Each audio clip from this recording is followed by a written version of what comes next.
buhay, sinalubong ng mainit na hangin. Sinag ng araw na nakatitig sa akin. Matagal-tagal na rin aking ninais na tahakin. Makaipon balang araw at makauwi sa amin. Aking pag-uwi, hahanapin ang tahong soft drinks na naka-plastic at may straw. Mamamasyal tayo, pupunta sa layo. Ng probinsya, kahit nakaroro, helmet at Adidas, paborito ko yun. Tubasa, umaga at pinigil sa balon. Aking kukulitin ang gawain ko noon. Bago man ang panahon, ganun pa rin ako ngayon. Balik sa bayan, balik sa lupang sinilangan. Balik sa buhay na aking nakasanayan. Balik sa pagkakang aking naniwanan. Babalik at babalik hanggang dulo ng balik sa bayan. Dito lang ako, ikaw pa rin ang nasa puso ko.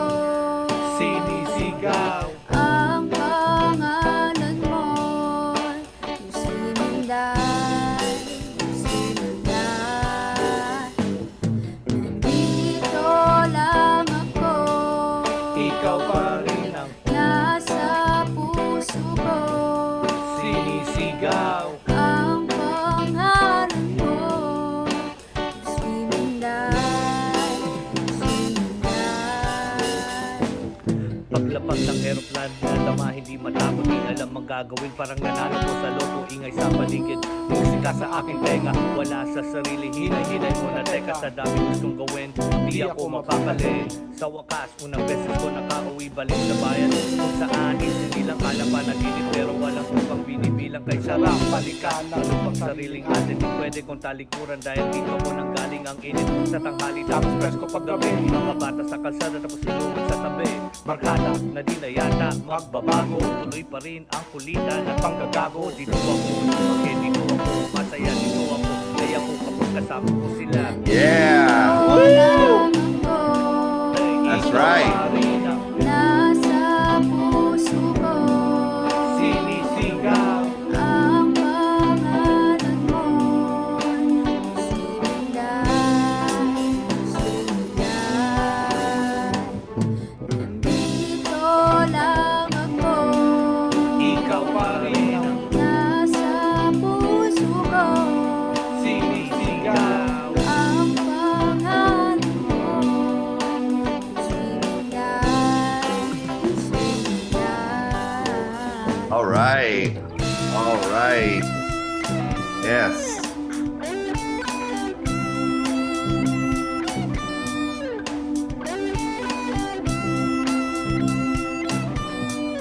Luz Bimenda. Dito lang ako, nasa puso ko.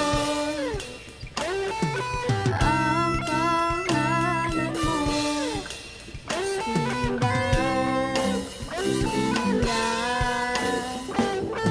Nandito lang ako, Ikaw pa rin ang nasa puso ko. Sinisigaw Ang pangalan mo, Lucinday, Lucinday. Nandito lang ako, nasa puso ko. Ang pangalan mo, Lucinday, Lucinday. peace. God, I love that song. Awesome. All right. Well, good evening, everyone. My name is Guilherme Musay, and I'm the Community Engagement Manager with the Center for Social Justice. And welcome to our monthly virtual justice event. This month, we are honoring Filipino American History Month. The video you just watched was a song called Luz Vi Minda by Doble Bara, featuring Jack Darson. Doble Bara is a Tagalog alternative hip hop band that evokes everyday realities of Filipinos in the Philippines and the US. Their next shows where you can catch them performing at will be at the Lalak Festival in downtown LA at Noi Pits Bar and Grill on October 30th and November 1st at Amado One-Year Memorial All Souls Day event in Berkeley. Before we get into the panel discussion, we'll be showing you another brief video that shows the Filipino history in America.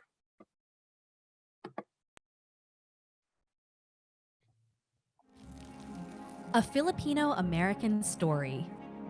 Before the founding of America, even before the settlement of Jamestown, there were Filipinos in what is now known as the continental United States. Throughout history, Filipino Americans have led movements, confronted injustices, and have created world-shaking ideas. They disrupt.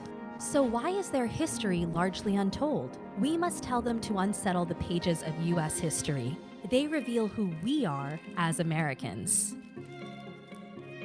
People from the Philippines, which was under Spain, first landed in California as part of the Spanish galleons. On future sailings, many jumped ship to form settlements in what would be known as Louisiana. It is a fact. Filipino Americans have been in the United States for centuries.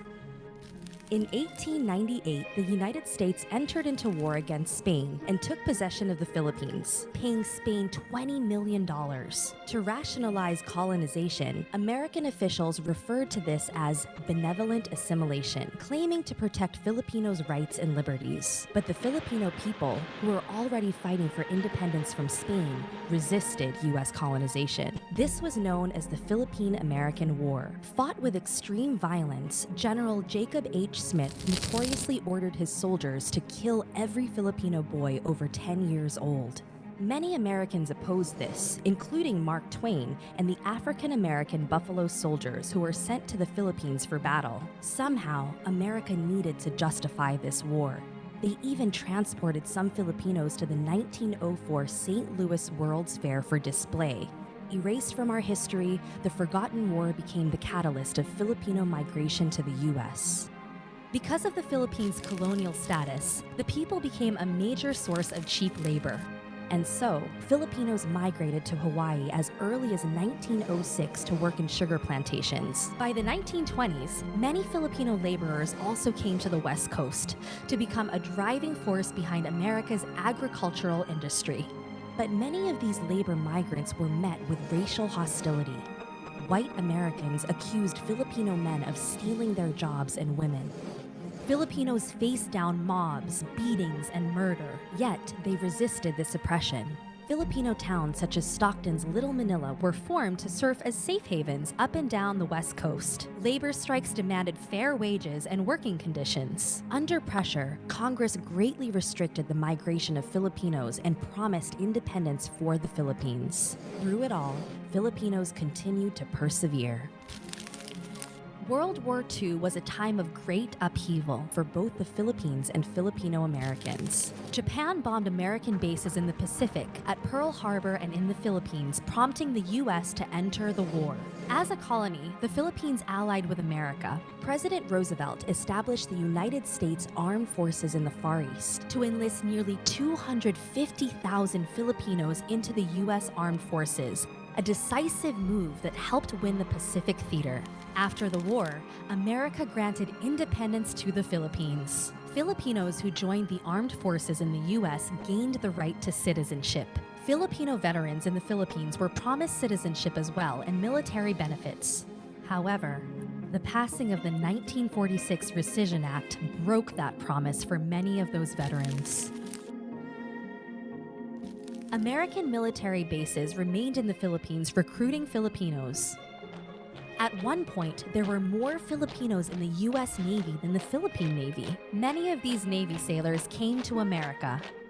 Filipino women married to U.S. military men also migrated to the U.S. These women raised families, bought land, and created communities. They built the next generation of Filipino Americans. In 1965, an important legislation greatly expanded immigration quotas. By 1970, the Filipino population had ballooned. In a decade, it had more than doubled. Many of these new immigrants were women and professionals. In the 60s, Filipino Americans fought for equality alongside Black Power and Chicano movements. In California, Larry Itliong, Philip Veracruz, and other organizers led a strike against grape businesses. Filipinos convinced Cesar Chavez and his association to join the strike. Filipinos started the 1965 Delano grape strike, and together with Latinos, they had one of the most successful strikes against agribusiness in history. The younger generation were also in revolt. San Francisco State University and UC Berkeley students, including young Filipino Americans, led a strike that established ethnic studies. Many other groups organized to serve the Filipino American community. There are now over 4 million Filipinos in the United States. FONS, the Filipino American National Historical Society, tells the stories of the Filipino American experience. Established in 1982 by Dorothy Ligo Cordova and Fred Cordova, FONS saw the value in documenting Filipino American history, honoring October as Filipino American History Month. And why wouldn't they? Filipino Americans persevere for a just and prosperous society no matter the stakes. Whether they excel in public service, head the Filipino food movement, inspire us as sports heroes and as creative artists, whether they spark innovation across industries, lead movements for justice, fight for national recognition and the Congressional Gold Medal for Filipino World War II veterans, Filipino Americans disrupt, and their stories cannot fade. No matter what forces make us forget, we recover them, reveal, and speak about their stories.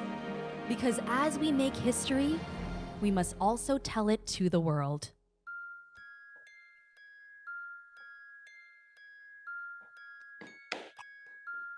Yes. Right on. Like we always do in our virtual justice events, we start off by honoring the indigenous land. We acknowledge that we are on the unceded ancestral homeland of the Ramaytush Ohlone, who are the original inhabitants of the San Francisco Peninsula. As the indigenous stewards of this land and in accordance with their traditions, the Ramaytush Ohlone have never ceded, lost, nor forgotten their responsibilities as the caretakers of this place, as well as for all peoples who reside in their traditional territory. As guests, we recognize that we benefit from living and working on their traditional homeland. We wish to pay our respects by acknowledging the ancestors, elders, and relatives of the Ramaytush community and by affirming their sovereign rights as First Peoples. Without further ado, I'd like to introduce the Director of the Center for Social Justice and moderator for this event, Mr. Miguel Bustos. Wow, thank you, Guled. It is such an honor and an exciting moment for me and for all of us to learn more about the Filipino community and their history and their culture and how blessed we are to have an esteemed group of panelists here, people that have walked the talk and have fought for the rights of Filipino Americans and who are just human rights warriors and social justice prophets in our eyes at Glide. So I'm delighted to be here. And ladies and gentlemen, we are in for a treat. We got some folks that are such leaders in the community that it's an honor to have them here. So I'm gonna quickly introduce the three panelists we have. First, I wanna start off with the lead organizer at TNDC, Lorenzo Lisanta. Now, Lorenzo, man, he founded the Tenderloin Filipino American Community Association.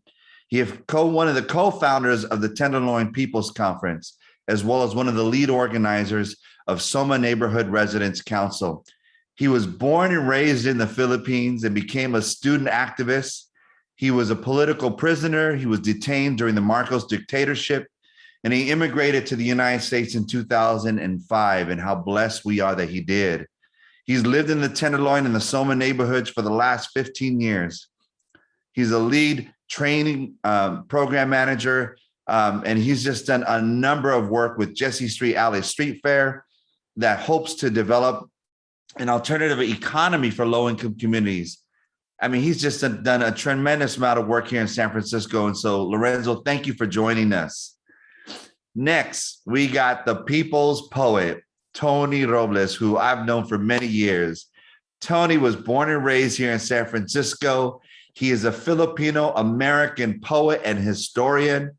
He's also the social justice warrior, as well as the nephew of one of the premier poets, Al Robles. He's been nominated to be a poet laureate of San Francisco back in 2017. He's authored books for children about learning about the culture.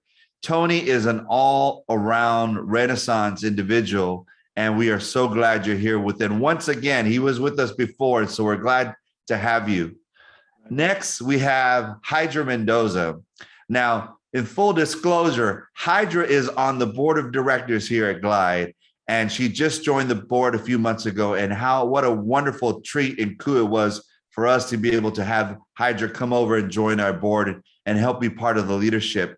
She has over 20 years of experience in working as a community organizer, working in government, as well as other public affairs.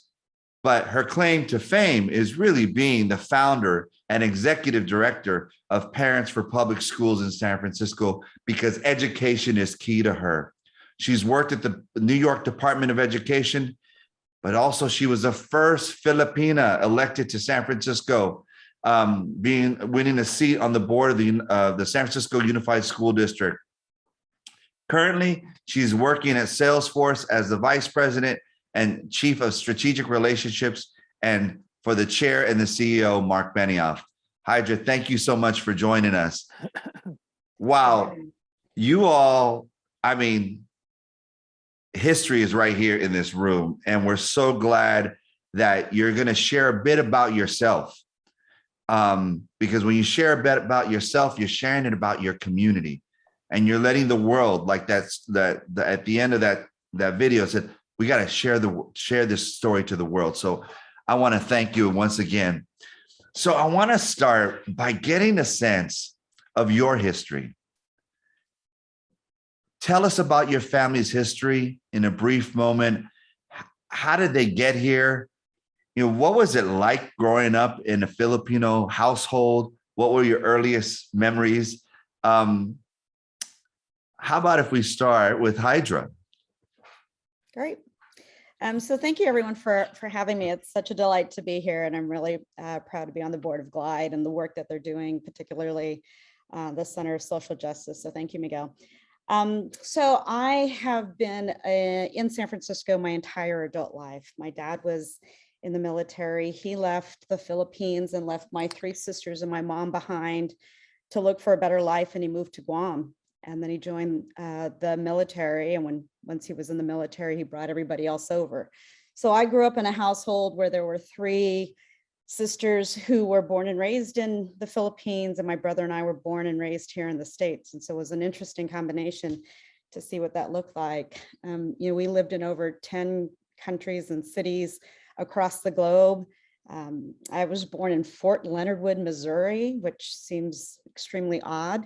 But it was great growing up in the military. I really felt like there was a sense of community throughout. We moved every 2-3 years, so it was easy for us to make friends as adults because we were so accustomed to moving around the way that we were. You know, my dad, when he was in the military, got his citizenship because of the service that he did.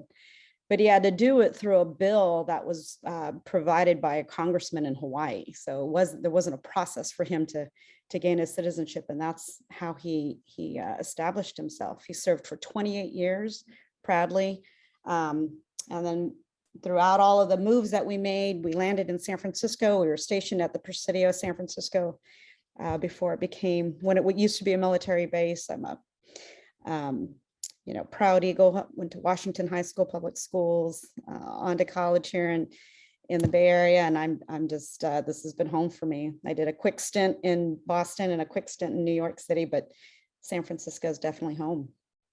Well, we're very lucky to have you here, Hydra. Thank you. Thank you for sharing. Tony.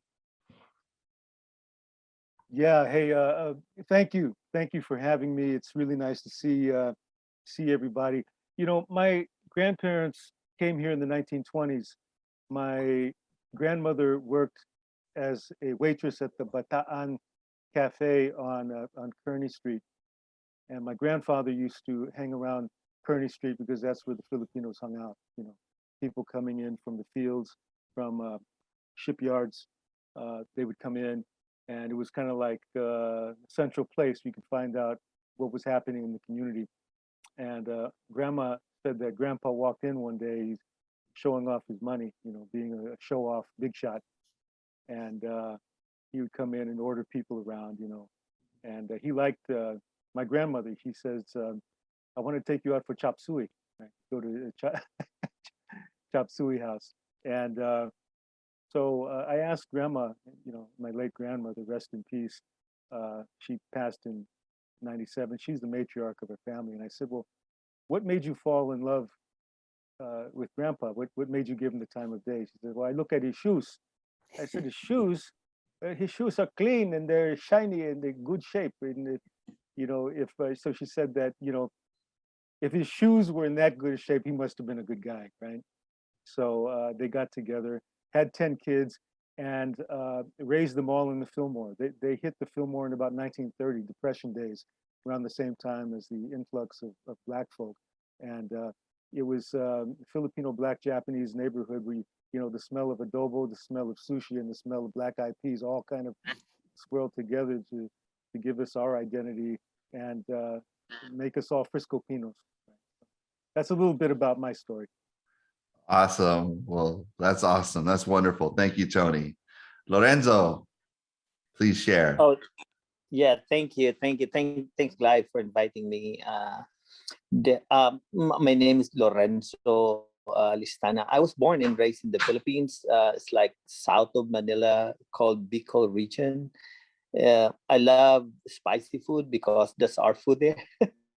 Like most of our foods, like with spices. And so my parents were farmers, but my dad became like an entrepreneur. So I was able, my whole family, my sibling were able to go to school in Manila. So that was during martial law in Manila. So because of that, there was strong student activism, student movement. So I became a student activist and was part of the anti-dictatorship movement. And because of that work, I was incarcerated. I became a political detainee during the Marcos dictatorship. I lost a brother during the Marcos dictatorship. He disappeared in May 2, 1979. And up to now, we haven't seen him. So in 2005, we moved here in San Francisco. My wife went here ahead of us as a worker in a factory.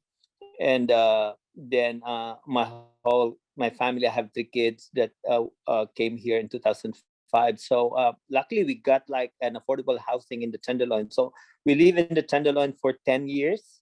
My kids went to school in the Tenderloin and, high school. Now they graduated all with, and scholarship program. Now they're young professionals. One is a teacher. One is like a software engineer, and one works with a foundation. So I have a little daughter who was born here in the U.S. So she's now the youth commissioner in San Francisco for District 6. So I work as a community organizer with TNDC, and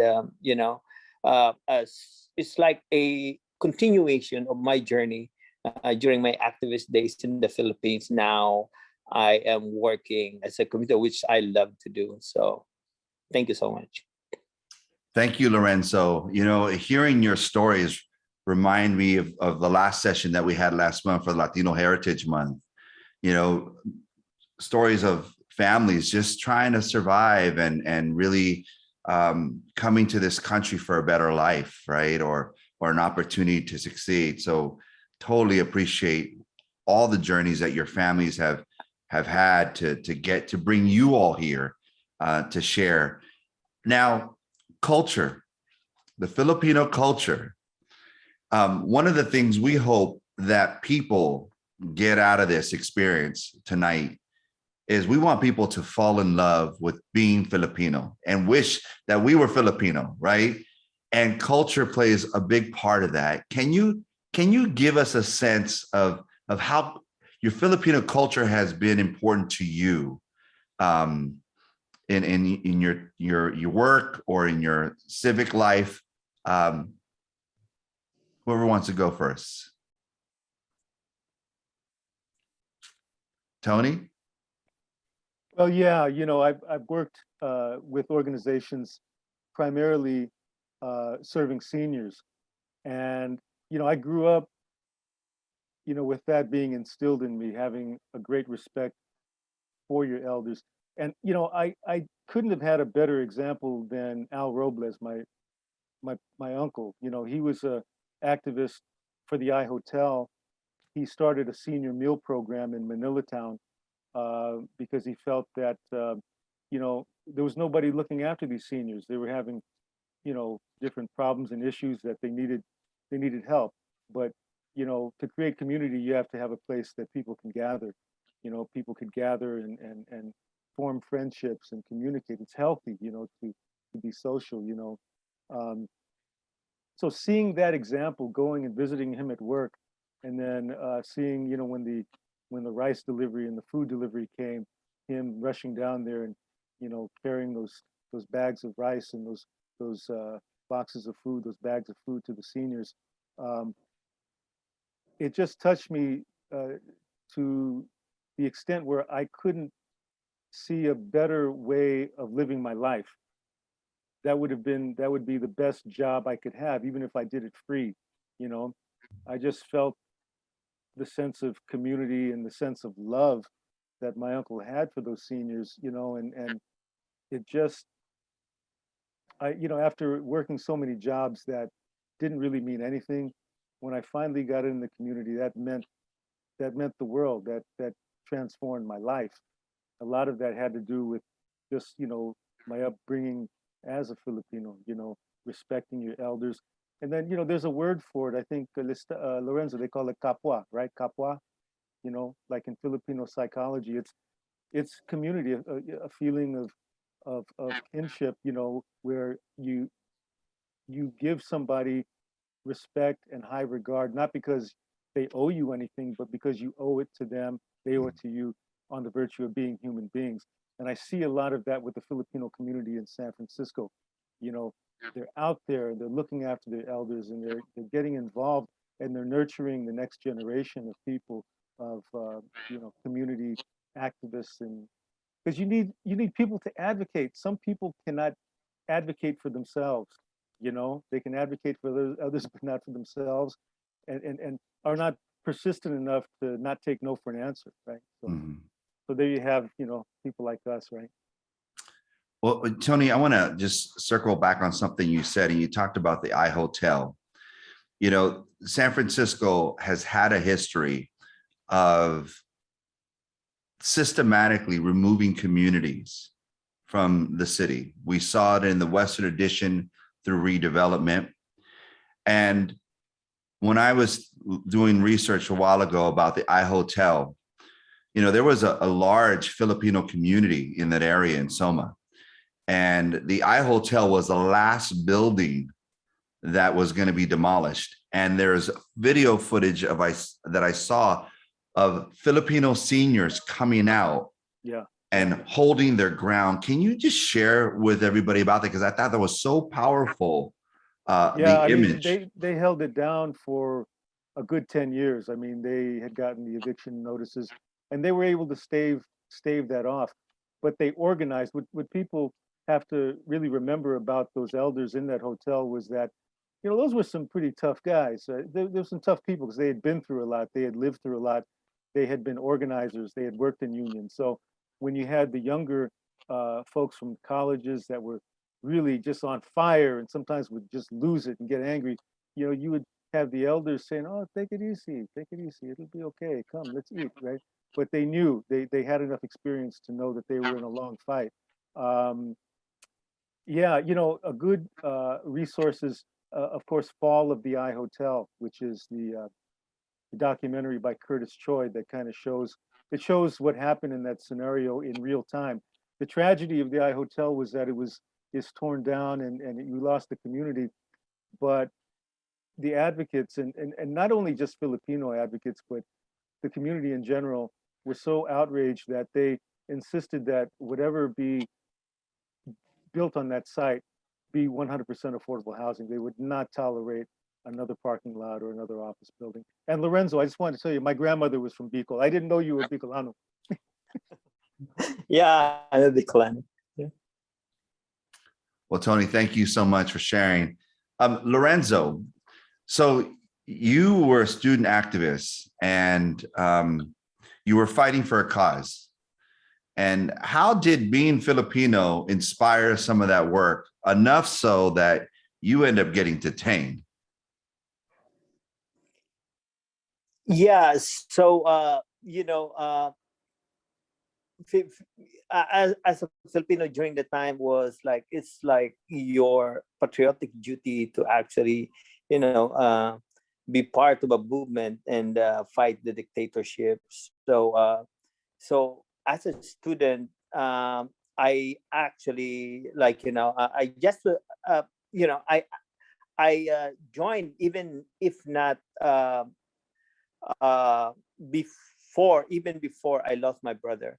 So that's one thing that so important during the time during martial law, is to fight for the democratic rights, not just a student but as a Filipino. Now, so you have not heard from your brother, and I'm sure that there are many people in the Philippines that have experienced that. What kept you grounded, even despite all the stuff that was happening? What kept you sane to be able to say, okay, you know what, I'm going to fight, but there's a bigger cause going on? Yeah. So what keeps me grounded, kept me moving, is that I know that my brother, even he disappeared during the time, I know that the cause that he was fighting was the right cause. So I just thought that, uh, there were over 10,000 people who suffered during martial law, and I was one of them, and my brother as well. So it just like the fight just should be going on, because there are a lot of issues that needs to be resolved. Yeah, thank you. So Hydra, we heard about part of his patriotism and duty for your community, and we also heard from Tony about the elders and respect for elders. You have been a lifelong advocate for young people, and when I used to work at City Hall and I saw you work, you're up there, the school board hearings, you were always fighting for the rights of young people to get what they deserve. How has your Filipino culture influenced your work throughout your life? So I would say that's twofold. I thought you were actually going to go down the road of, well, now that you're an elder, Hydra, but you didn't. So I appreciate that, Miguel. I think it's twofold. So one, we were talking earlier about the loss of language, right? This idea that the connection between our kids and their parents oftentimes were not present because there's a language barrier, even amongst our own families. And so there was always some really strong advocacy for me to ensure that there was second language acquisition, and that it wasn't, when I was growing up, my mother wanted to make sure my sisters only spoke English. So, talk about like losing your culture when they stopped speaking their language and had to assimilate. It was very hard for me to watch, because I was always admired this idea that they had something that I didn't have, which was, their home language. So having both the Filipino language, the Spanish language, the Chinese language, all of the heritage languages that we want our kids to embrace and to be able to carry on, and for many of our kids to be able to just even communicate with their grandparents and their parents and family was really important. And that was, something that was a passion for me because I lacked it. That was really important for me to be able to ensure that our kids could have it. And I think the same holds true with ethnic studies. Ethnic studies was a resolution that we put forward to ensure that we weren't just getting the European version of history, and that we were all represented, and that our stories were being told. So we were one of the first school districts that came out with that, working side by side with those that San Francisco State. And now, like to see Governor Newsom sign it into law has just been remarkable, because there's, like you think about who the majority is in this country, and in our state in particular, and the growth of what the minority groups, we can finally start hearing our own history in our schools, which was lacking tremendously. But I always worry about the youth disconnect, right? And how, even growing up, we had the Phil-Am Association. Like, that's how we made our connections generationally. We had the kids there, we had the parents there, we had the grandparents there, and it was a weekend thing that you did, twice a month, and that was your connection. And that's just not how our kids, are growing up. They're not doing the same. So the opportunity to be able to put forward policy that really kind of holds on to our culture and to our language was really important to me. It's interesting. First of all, thank you for what you did.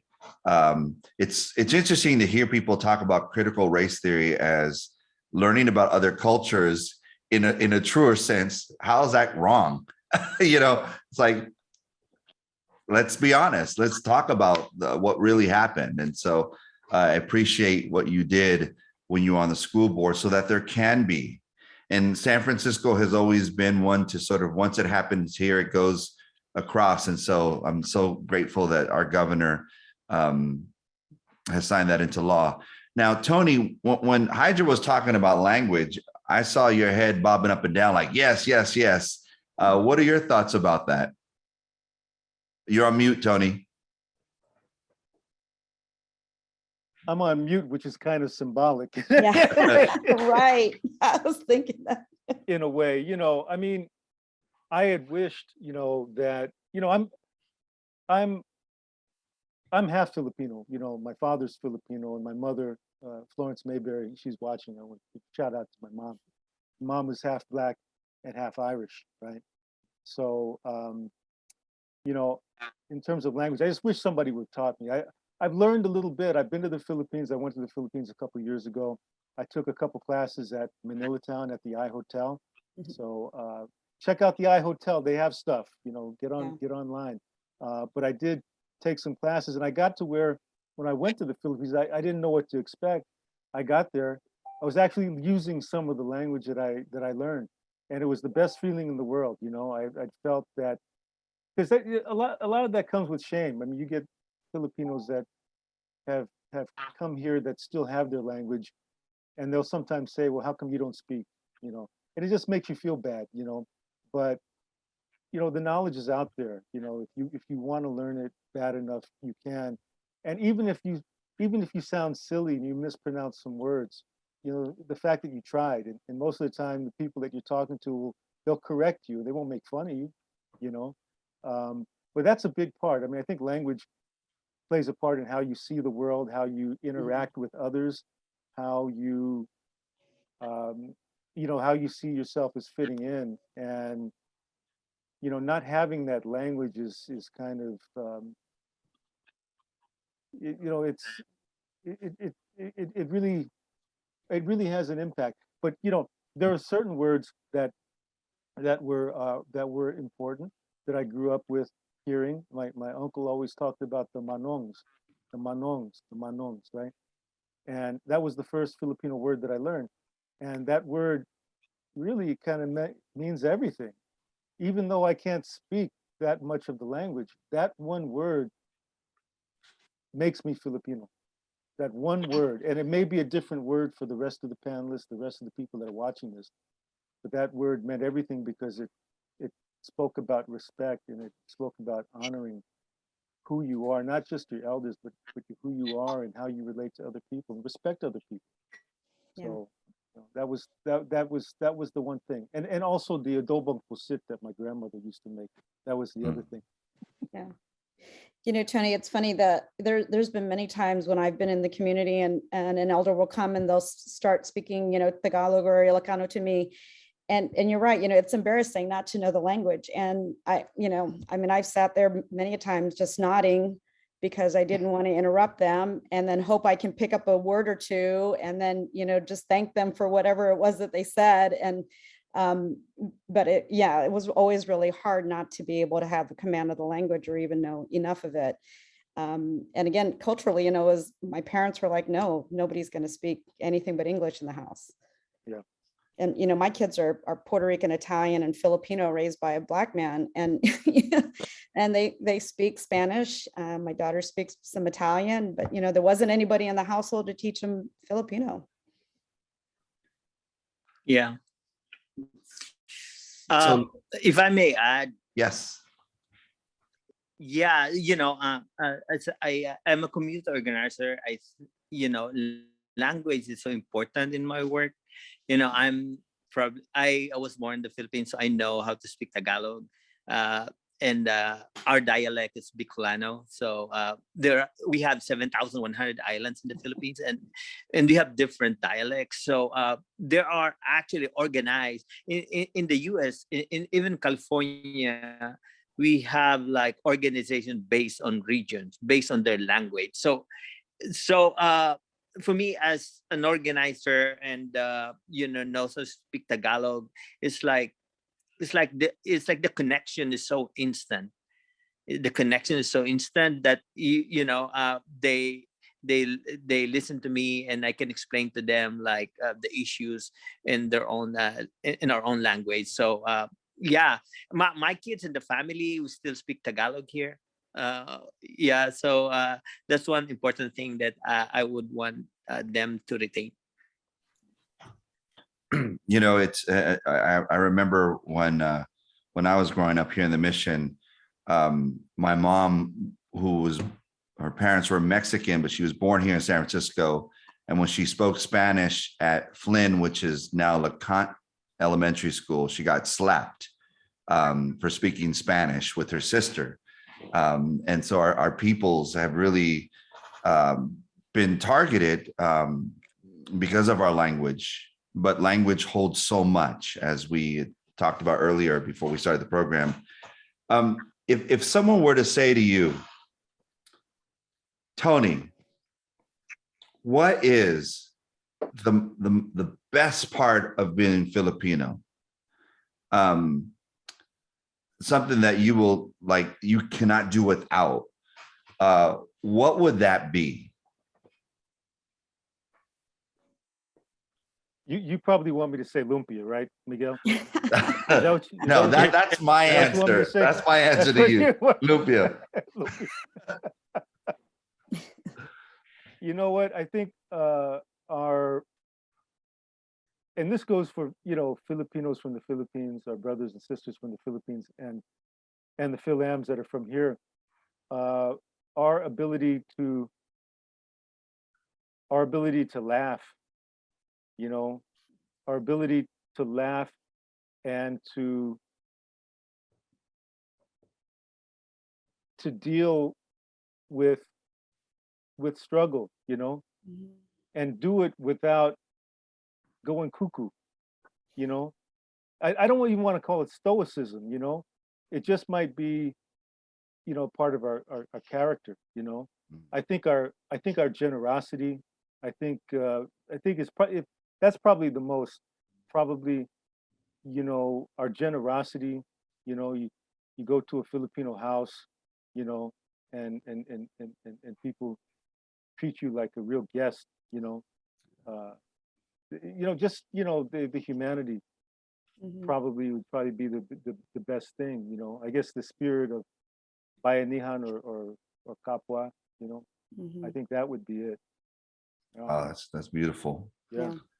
I would extend that and just say, like this sense of family, whether it's your immediate or your community. Like I can't tell you how many aunties and uncles my kids have. None of them related to me. But that's how we roll. Like when you're connected to the community in some way, they're family. God, how awesome it is to live in a community where you have all those aunties and uncles. That's beautiful. Hey, Lorenzo, please share. What would you say is the essence? Yeah, I would say that like Filipinos are mainly like they're family centered. You know, we treat everyone like, you know, a family.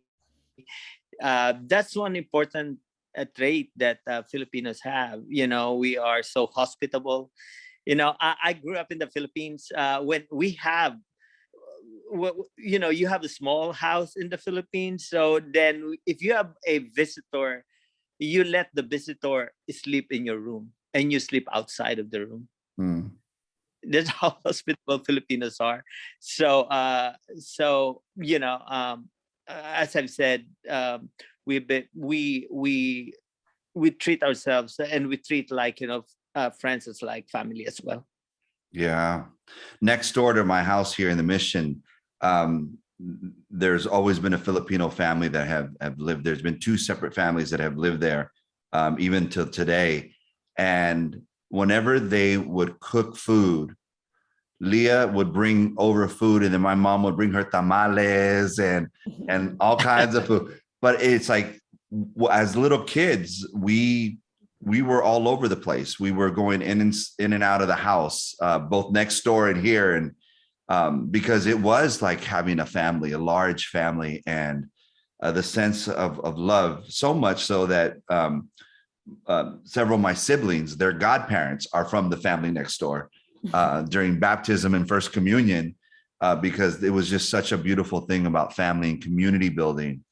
I just want to let the audience know that we will have time for some questions. So if you have questions, please put them in the chat box, and our team at the Center for Social Justice will be monitoring and letting us know which questions we have.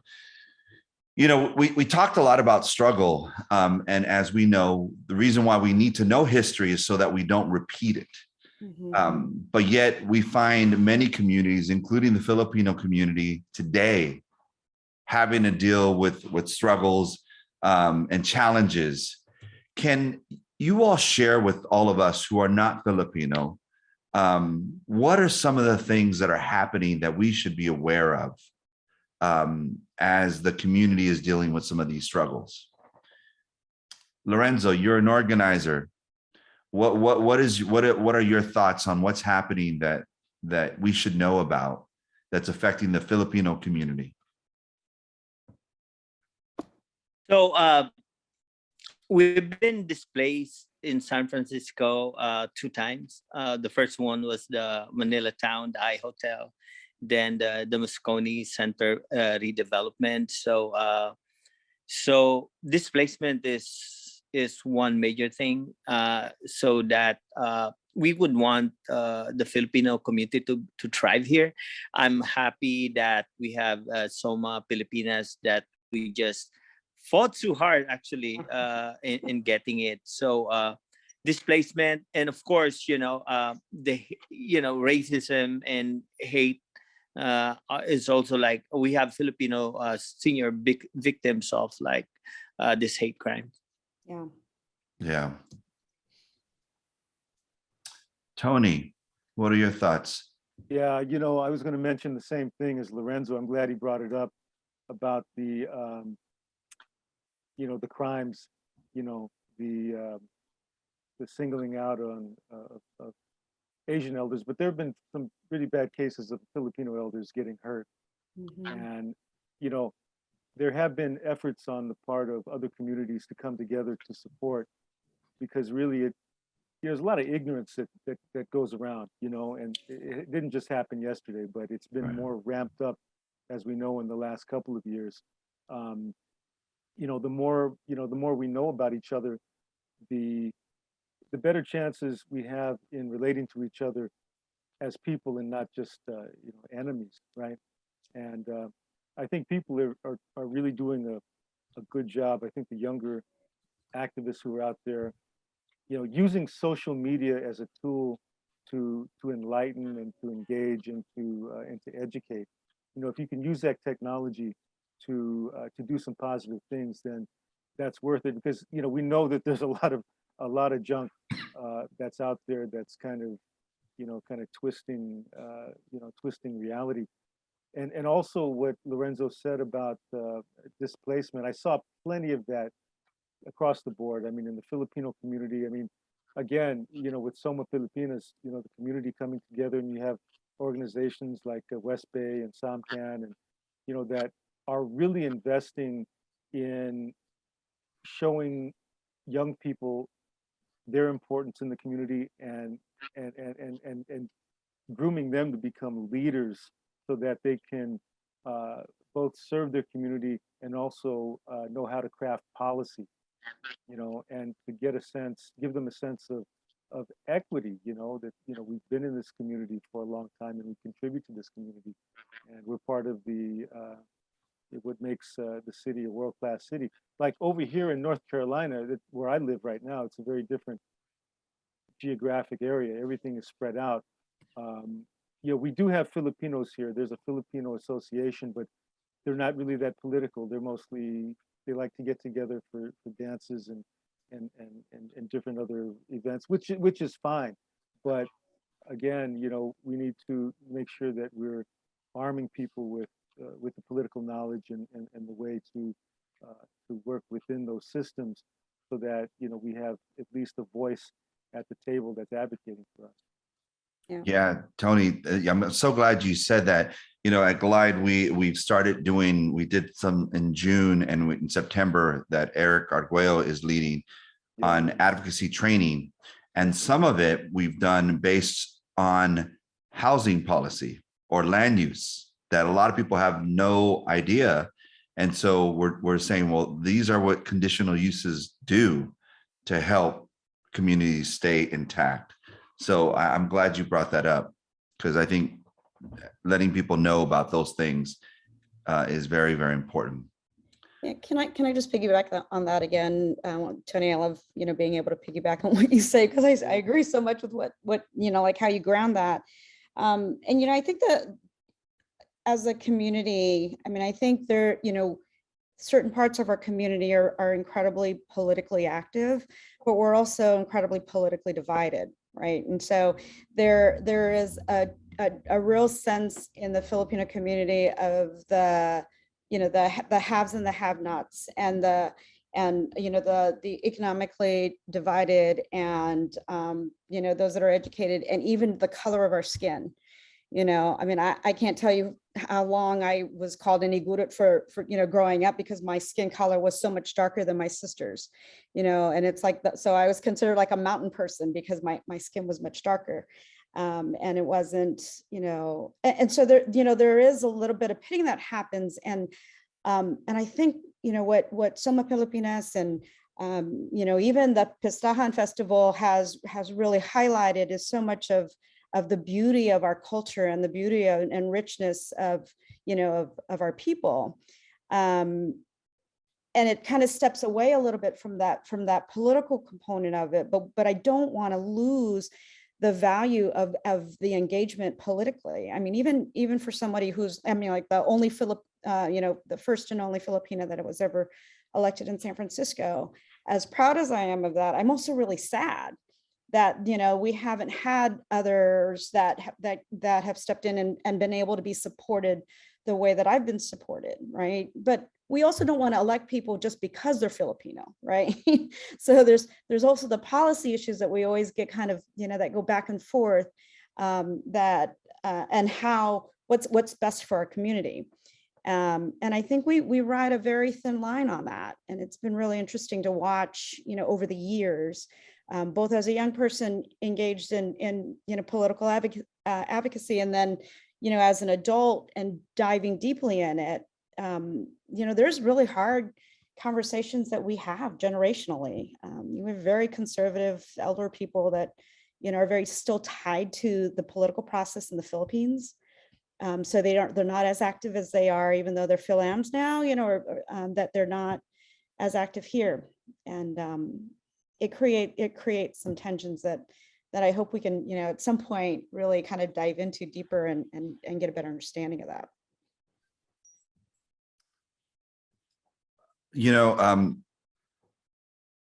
One of the questions we ask often when we do these sessions is, what can the outside community do to support you, to support the Filipino community in its causes, but also in its celebration of culture, right?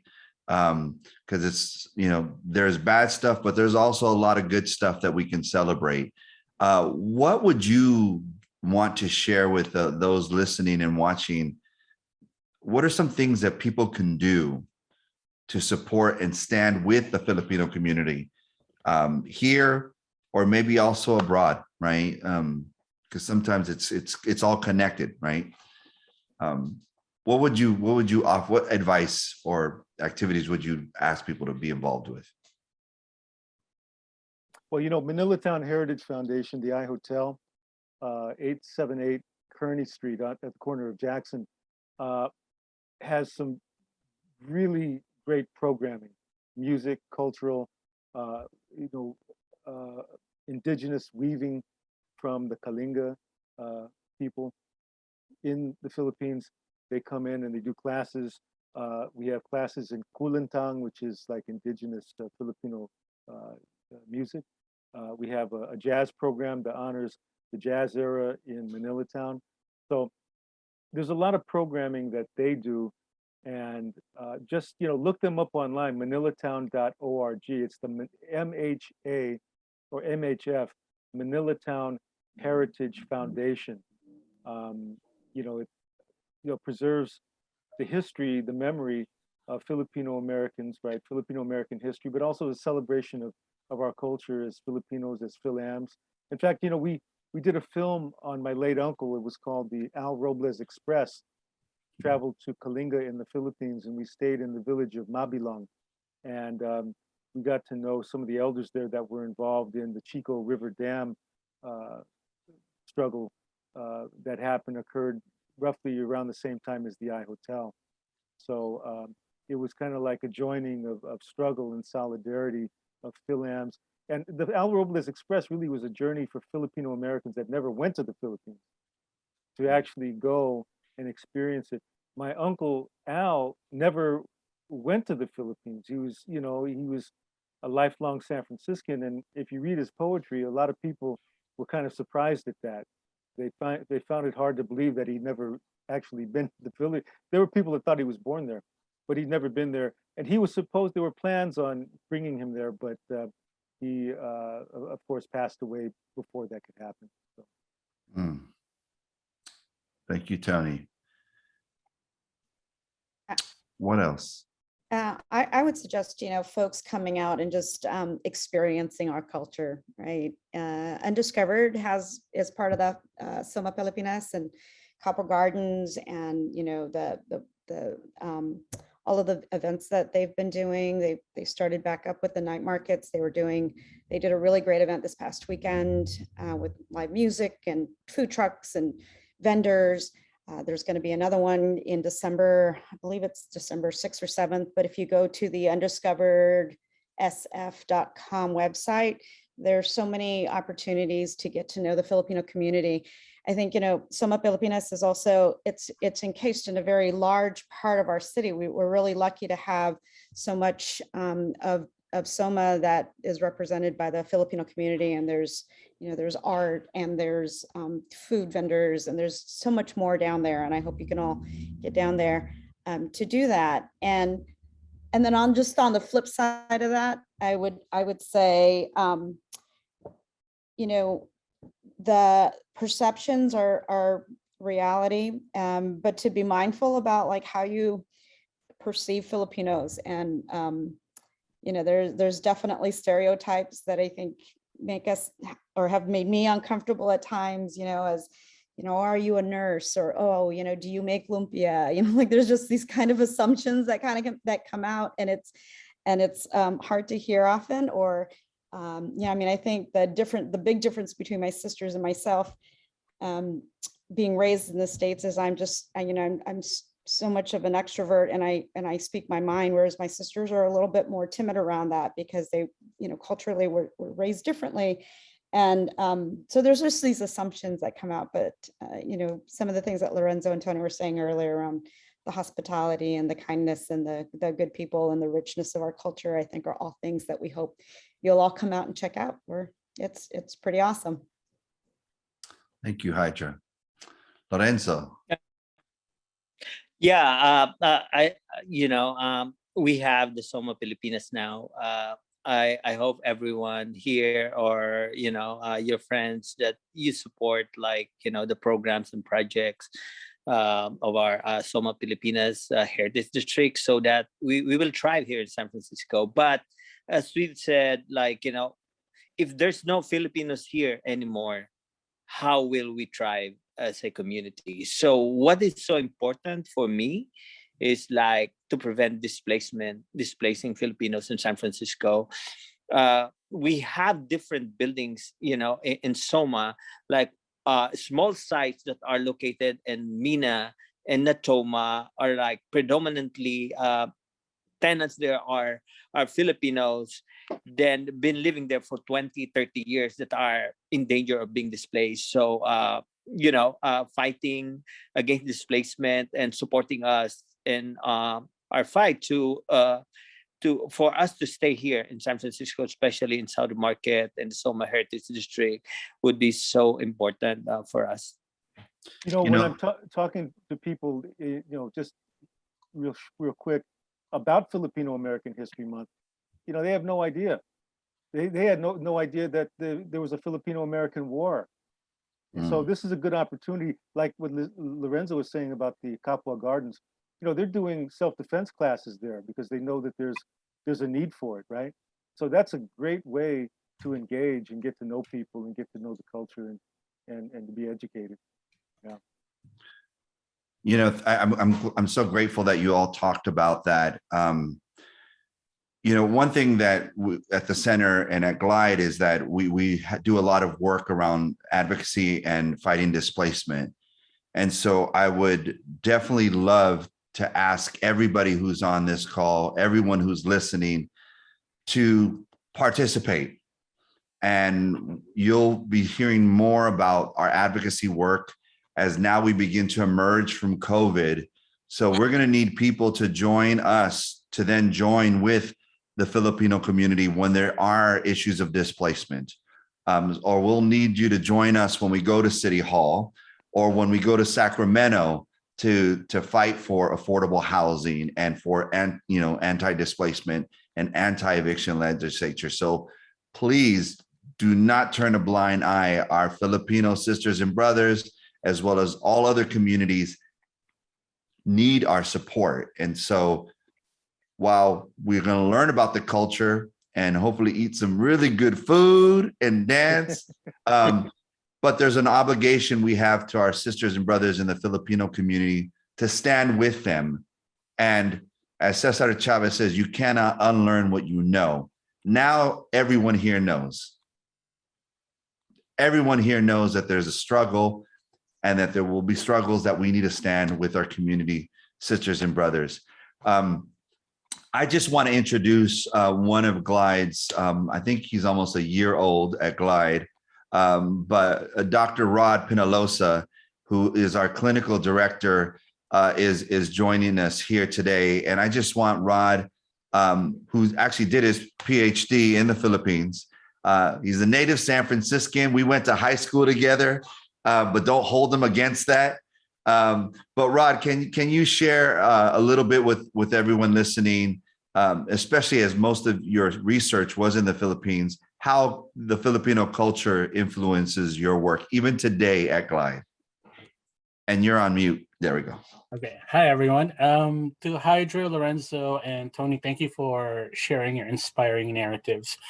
So slight correction, Miguel. I did my doctorate studies here in the States at CIIS, but I did my research back home in the Philippines. So I migrated in 1983 and went back in 2011 with the idea of staying there for a year just to do a study on the impact of culture and religion on the individuation process of Filipino Catholic gay men. And I ended up staying for 7.5 years and almost stayed for good because it's just a very familiar yet unfamiliar cultural dynamic. So A lot of what our panelists have shared remains to be true, but what I came to discover being a Filipino American now is that what seems familiar and what seems to be internalized values and belief structures are things that need to be unlearned and relearned. So when I went back home, I came to discover that my mindset and concept as a westernized Filipino has really influenced my capacity to, establish my independence and freedom, which is not necessarily true for many people back home. And the outcome of my research is really, what both Tony and Lorenzo mentioned already, is the notion of KAPWA, KAPWA, which is loosely translated into shared human experience or common humanity, the interdependence of humanity, regardless of what culture, gender, religion, race we come from. The connection of human experience is universal. So as my role at Glide, as a clinical director, my goal is really to empower not just the AAPI community, but just the people of color to practice help-seeking behaviors and really to gain the autonomy to ask for help and really explore and embody the value of mental health and how we can really empower ourselves in recognizing when we need help, when we need to ask for help, and to destigmatize that experience and that process, and also to try to eliminate as much as possible the influence of shame in our culture, the HIYA, the HIYA, which is a huge impediment in who we are as individuals and as part of the collective. So again, thank you for asking me to speak briefly, and I'm just honored to be part of this circle. Thank you. Well, thank you, Rod. You are a gift to Glide, that's for sure. Well, we've come to the end of this incredible discussion and education as well as inspiration.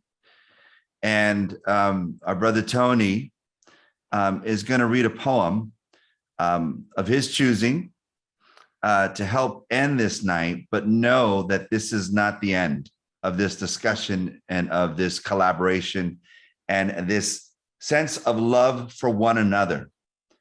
So we hope that you leave feeling, damn, I wish I was Filipino, and embrace it and learn about it and stand and let us all stand with the community together, because there's a lot of work to do. There were no questions on the chat, so that's why we're moving ahead. So, but we definitely will be putting this online, and we will be gathering and doing some events. And I'm actually hoping, Tony, that maybe one day we can do a screening of the iHotel at Glide in our sanctuary and have a discussion about how that translates to the activism of today. Yes. And how the various communities of color can learn from what happened at the iHotel to only sharpen our sense of activism, because there's a lot to learn. Yeah, I mean, it's a timeless film. It's been shown and discussed. It's been on the curriculum of schools across the country that have ethnic studies programs. The good news is that the film is being digitized, so it's probably going to allow for more distribution. That's great. We at Manila Town, we still, keep in close contact with Curtis Choi, who was the director of that film, and so we want to make sure that film continues to be seen. Right. And the cool thing I heard was that even the Black Panthers took part in some of the struggle with the Filipino community. So there is a lot of cross-cultural activism that we know is very much needed today. So without further ado, unless there's anybody else who wants to make a comment before we end it with Tony, I just want to thank you. Thank you all. And thank you for those who are listening and watching. It lets us know that you believe that together we can make a difference. So, Tony, you want to end in the evening? Well, I have a question before I do that, Miguel. You Filipino now, brother? You know it. Right on. Right Look on. That's all I want I to know. tried to wear my Guayavera. Kind of looks like a shirt, but I try. Eric Arguello, I don't even have to ask him. He's been Filipino for years. I think he was born flip. But anyway, thank you so much, and Lorenzo and Hydra, Miguel and Gulad and Hannah. We have Hannah. and Hannah, Yeah. of course, Eric, and of course my mother watching Yes. in North Carolina. I was born in San Francisco. A lot of people they say don't call it Frisco, but I call it Frisco. And my uncle had this term. He would just call like the Filipinos from San Francisco, like Frisco Pino or Frisco Chino Pino. He had this play on words. So I wrote a poem. It's called Frisco Pino, and it's dedicated to all you guys. Frisco Pino. Frisco Pino is a pot of mispronounced names that go undigested, burning in our ears and throat. Frisco Pino is Filipino from San Francisco.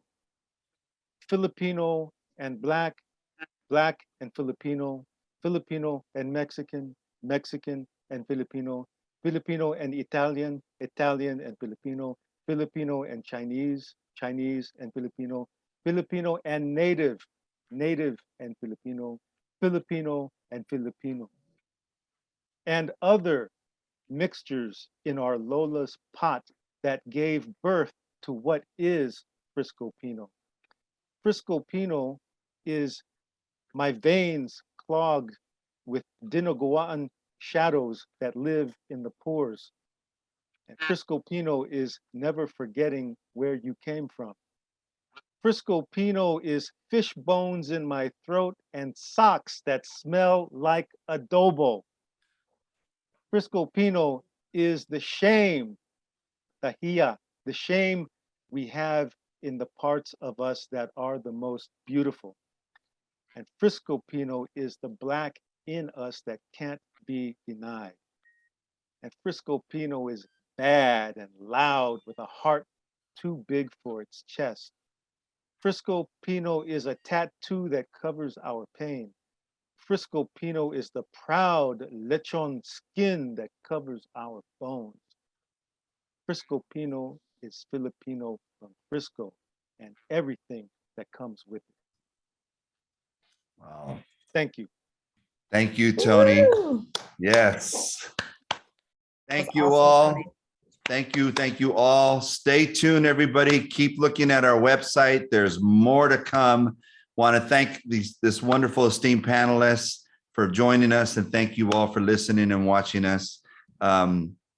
Blessings to all, and we will see you all again soon. Take care, everyone.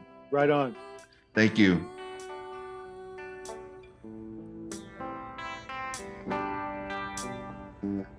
Nandito